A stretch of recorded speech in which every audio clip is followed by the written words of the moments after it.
How to download search history on Facebook mobile. Hello guys, in today's video I'm gonna show you how to download search history on Facebook mobile. First thing, go to Facebook and then click these three lines here in the top corner, and now go down, click settings and privacy, and then settings, and then go down here and click this one, download your information,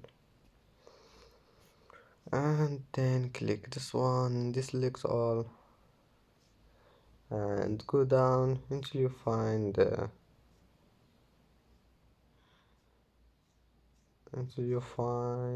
this one, search, click on it, and then just click create file and it will be created. And that's it for today's video. Don't forget like and subscribe.